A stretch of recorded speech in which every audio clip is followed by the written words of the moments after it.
Halo adik-adik semua, semoga sehat selalu di sana. Pada kesempatan video kita kali ini, kita akan sama-sama membahas soal pada buku kelas 4, tema 1 halaman 3-9. Langsung saja kita menuju soalnya di halaman ketiga. Langsung aja kita ke halaman ketiga. Nah, ini dia. Jadi soal di halaman ketiga yang pertama yaitu tulislah nomor urut di sebelah kiri pada setiap paragraf dengan nomor 1-5. Nah, jadi pertama kita disuruh untuk memberikan nomor di setiap paragraf dari bacaan di atas. Bacaan ini bersama teman kelompokmu jawablah pertanyaan berikut untuk paragraf pertama. Nah, sebelumnya di sini saya sudah menjawab soal-soalan dari pertanyaan-pertanyaan yang tersedia. Jadi nanti kita nggak perlu banyak waktu, nggak begitu panjang videonya. Di sini saya sudah menjawab. Jadi perintah yang pertama, tulislah nomor urut di sebelah kiri pada setiap paragraf dengan nomor 1-5. Nah, kita kasih nomor di setiap paragraf pada bacaan teks pawai budaya. Nah, pertama ini paragraf pertama, paragraf kedua, paragraf ketiga, paragraf keempat, dan paragraf kelima. Ciri-ciri dari paragraf dalam suatu bacaan atau teks adalah di awal kalimat itu menjorok ke dalam. Nah, seperti ini contohnya. Ini dia menjorok ke dalam, maka ini adalah awal paragraf dan akhirnya di mana? Akhirnya di sini.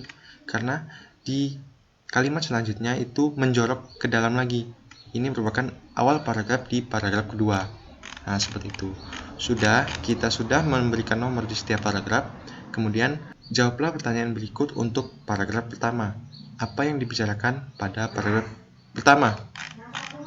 Nah, silakan adik-adik baca paragraf pertama. Cuma di sini saya sudah menjawab. Yang dibicarakan pada paragraf pertama adalah pawai budaya menarik perhatian warga Kampung Babakan. Nah, oke, kita ke halaman berikutnya. Nah, di sini ada note atau catatan. Setiap bacaan biasanya terdiri atas beberapa paragraf. Seperti kita ketahui tadi, ada 1-5 paragraf. Setiap paragraf memiliki gagasan pokok yang didukung oleh gagasan pendukung. Gagasan pokok adalah ide utama yang dibahas dalam suatu bacaan. Dapat berupa kalimat inti atau berupa pokok paragraf. Gagasan pendukung adalah uraian atau tambahan informasi untuk gagasan pokok. Jadi gagasan pendukung adalah gagasan yang mendukung gagasan pokok. Oke, langsung aja kita ke soal berikutnya. Perhatikan diagram berikut ini. Soal di halaman keempat yaitu temukan gagasan pokok dan gagasan pendukung untuk paragraf ketiga, 4, dan 5. Nah, paragraf ketiga, jadi silakan adik-adik baca ke paragrafnya di teks bacaan pawai budaya. Di paragraf ketiga yang ini silakan adik-adik baca. Nah, di sini saya sudah menyediakan jawabannya yaitu gagasan pokoknya adalah budaya Bali terkenal karena bunyi musiknya yang berbeda. Sedangkan untuk gagasan pendukungnya yaitu rombongan dari Bali membunyikan alat musik daerahnya ceng-ceng namanya. Kenapa gagasan pokoknya ini?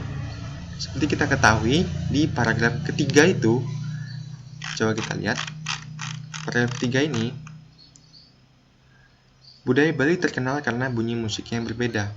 Rombongan dari Bali membunyikan alat musik daerahnya, ceng-ceng namanya. Alat ini berbentuk seperti dua keping simbal yang terbuat dari logam. Nyaring bunyinya ketika kedua keping ini dipadukan. Nah, kalimat pertama ini merupakan paragraf atau gagasan pokok dari paragraf ketiga. Kenapa? Karena kalimat selanjutnya mendukung kalimat yang pertama. Itu sebabnya kalimat yang kedua, ketiga ini merupakan kalimat pendukung dari kalimat pertama, yaitu budaya Bali terkenal karena bunyi musiknya yang berbeda. Ingat bahwa gagasan pokok adalah gagasan ide utama yang dibicarakan dalam suatu paragraf. Kita lanjut ke halaman selanjutnya, yaitu paragraf 4. Gagasan pokoknya adalah, silakan adik-adik baca. Di sini jawabannya yang saya berikan adalah rombongan dari Bali diikuti oleh rombongan dari Toraja. Nah, bisa kita lihat di paragraf keempat, rombongan dari Bali diikuti oleh rombongan dari Toraja. Wanita Toraja memakai pakaian adat yang disebut baju poko. Nah, dan seterusnya, kalimat-kalimat selanjutnya adalah kalimat yang mendukung rombongan dari Bali diikuti oleh rombongan dari Toraja. Intinya adalah rombongan dari Toraja. Kalimat selanjutnya itu mendukung kalimat dari yang pertama. Kita lihat lagi paragraf 4, sedangkan untuk gagasan pendukungnya adalah kalimat selanjutnya, yaitu wanita Toraja memakai pakaian adat yang disebut baju poko, rombongan lain laki-laki menggunakan pakaian adat yang disebut sepa talung buku, rombongan Toraja membunyikan alat musik khas mereka, Pak Popang namanya. Kita masuk ke pembahasan selanjutnya atau soal selanjutnya, yaitu soal di halaman ke-6, yaitu mencari gagasan pokok dan gagasan pendukung di paragraf kelima. Gagasan pokoknya adalah Udin dan teman-teman senang melihat pawai budaya. Sedangkan untuk gagasan pendukungnya, yaitu selalu ada hal yang baru yang mereka perhatikan setiap tahun. Dan pakaian adat dari berbagai suku di Indonesia selalu menyenangkan untuk diamati. Nah, sudah. Jadi, kedua gagasan pendukung ini, kalimat pendukung ini, mendukung gagasan pokoknya, yaitu Udin dan teman-temannya senang melihat pawai budaya. Kenapa senang? Karena selalu ada hal yang baru. Dan kenapa senang? Karena terdapat pakaian adat dari berbagai suku Indonesia yang menarik perhatian mereka, menyenangkan untuk diamati. Oke, baik, lanjut. Kita masuki ke soal pada halaman ke-7. Tuliskan kembali gagasan-gagasan pendukung dari paragraf ketiga, 4, dan 5 di dalam kolom yang tersedia. Sampaikan hasilnya kepada gurumu. Nah, silakan salin poin-poin gagasan pokok di atas yang sudah kita jawab ini ke buku teman-teman sekalian untuk menjawab soal di halaman ke-7. Nah, kita masuk ke halaman ke-8. Ayo berlatih. Bertanyalah kepada temanmu untuk mencari informasi tentang keberagaman suku bangsa di kelasmu. Nah, jadi teman-teman diharuskan untuk adik-adik sekalian disilakan untuk bertanya ke teman-temannya untuk mencari informasi tentang suku bangsa dari teman-teman adik-adik sekalian. Misalnya ini untuk contoh yang pertama, Siti, daerah asalnya dari Padang. Ciri khas daerahnya dari Padang itu apa sih? Rendang dan rumah gadang. Nah, di sini saya contohkan yang kedua, Adam. Asal daerahnya adalah Jakarta. Ciri khas daerahnya itu apa sih? Yaitu roti buaya, bisa yang lainnya, dan lain-lain. Kemudian 3, contohnya misal ada teman adik-adik, Aisyah. Asal daerahnya dari Sumatera Selatan. Ciri khas daerahnya itu apa sih di Sumatera Selatan? Misalnya saja pempek. Atau ada yang lain, silakan tanyakan. Jadi tugasnya ini silakan tanyakan kepada teman-teman sekelasmu. Bisa aja teman sekelasmu itu sama daerahnya, sama daerah dari adik-adik sekalian. Nah, masuk ke soal selanjutnya di halaman 8. Setelah mendapatkan informasi di atas, jadi setelah adik-adik mengisi semua pertanyaan ini, pertanyaan yang pertama adalah, apakah kalian semua berasal dari daerah asal yang sama? Jelaskan. Saya yakin di setiap kelas itu pasti memiliki keberagaman asal daerah dari teman-teman adik-adik sekalian. Jika pun sama, itu merupakan sangat sedikit. Jadi pada umumnya itu berbeda. Jadi jawabannya tidak, kami berasal dari daerah yang berbeda-beda. Jika sama, silakan jawab sama. Seperti itu. Disesuaikan sama, kami berasal dari daerah yang sama. Jika sama jawabannya. Jadi ini bergantung pada hasil dari jawaban di soal sebelumnya yang mengisi tabel ini. Silakan adik-adik menanyakan asal daerah dari teman-teman adik-adik di kelas adik-adik sekalian. Nah, yang kedua, apakah kalian mempunyai ciri khas daerah yang sama? Jelaskan. Kalau adik-adik dengan temannya itu berbeda, pasti memiliki ciri khas daerah yang berbeda-beda. Tapi kalau daerah asal daerahnya sama, itu tentunya sama ciri khas daerahnya karena berasal dari daerah yang sama. Kalau berasal dari daerah yang berbeda, tentu saja tidak, karena setiap daerah memiliki ciri khas kebudayaannya masing-masing. Masuk ke soal nomor 3 di halaman 9. bagaimana sikap yang seharusnya kalian tunjukkan terhadap perbedaan yang ada? Nah, ini bagaimana sikap adik-adik dalam menyikapi perbedaan keberagaman suku budaya yang ada.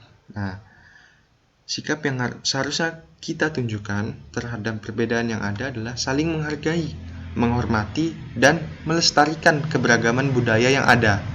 Karena justru dengan keberagaman budaya yang ada menjadikan Indonesia sangat mengagumkan, menjadi identitas bangsa Indonesia di internasional, menumbuhkan sikap nasionalisme.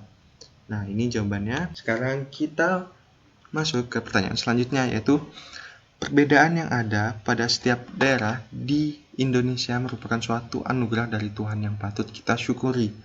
Nah, sekarang tuliskan pada kolom berikut apa yang telah kamu lakukan untuk menghargai perbedaan yang ada.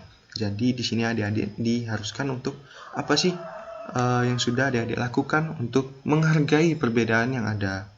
Nah, jadi untuk tabel yang pertama itu sikap menghargai keberagaman. Jadi di sini adik-adik silakan menuliskan sikap-sikap apa sih yang seharusnya adik-adik lakukan untuk menghargai keberagaman dari suku, budaya maupun agama. Jadi yang pertama, di sini sudah ada contohnya di bukunya, yaitu bermain bersama dengan teman yang berlainan agama.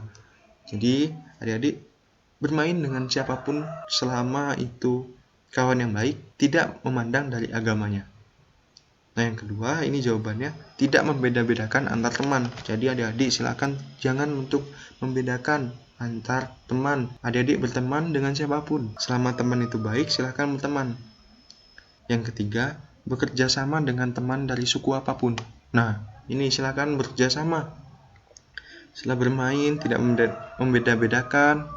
Selanjutnya, bekerja sama dengan teman dari suku apapun. Yang keempat, ikut menikmati dan mempelajari suku budaya lain.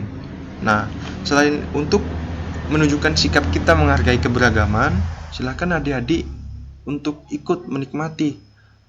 Misalnya ada suku lain menampilkan kebudayaannya, silakan menikmati dan mempelajari suku budaya lain. Selain kita mempelajari suku budaya kita, menikmati suku budaya kita, keberagaman budaya kita ikut menikmati dan mempelajari suku kekhasan ciri khas budaya lain. Nah, yang kelima, tidak menganggap suku budaya lain tidak bermutu. Jadi kita tidak meremehkan suku budaya lain dengan menganggap suku budaya yang lain itu tidak bermutu. Jadi seperti itu. Masuki pertanyaan selanjutnya, kamu juga bisa menuliskan contoh-contoh sikap tidak menghargai keberagaman yang kamu ketahui. Nah, sikap tidak menghargai ini untuk dihindari, untuk tidak dilakukan oleh adik-adik sekalian. Jadi sikap tidak menghargai keberagaman, contoh dari bukunya yang pertama adalah bermain hanya dengan teman yang satu suku bangsa. Nah, adik-adik dilarang nih untuk bermain, memilih-milih teman, bermain hanya dengan satu suku bangsanya. Yang kedua, membeda-bedakan antar teman. Nah, ini adik-adik jangan ya melakukan tindakan membeda-bedakan antar teman. Pilih-pilih teman itu dilarang karena alasan suku bangsanya, karena alasan agamanya itu dilarang. Jadi yang ketiga, hanya mau bekerjasama dengan teman yang sesuku dan daerah asal. Nah, ini juga dilarang. Yang keempat, hanya mau menikmati dan mempelajari kebudayaan daerah sendiri. Nah, ini juga dilarang karena kita sebagai orang Indonesia harus saling melestarikan kebudayaan kita agar identitas kita terus bertahan dari generasi ke generasi. Yang kelima, menganggap budaya lain tidak bermutu dan budaya sendiri yang terbaik. Nah, ini yang dilarang. Ini merupakan contoh-contoh sikap tidak menghargai keberagaman suku, bangsa, maupun agama. Nah, tukarkan hasil pikiranmu dengan teman sebelahmu. Diskusikan hal-hal yang berbeda dan yang menarik bagimu. Nah, sekian dari kunci jawaban pada soal-soal di halaman ketiga sampai 9. Semoga membantu. Silakan adik-adik pelajari lagi jawaban-jawaban ini agar adik-adik paham materi yang diberikan. Terima kasih.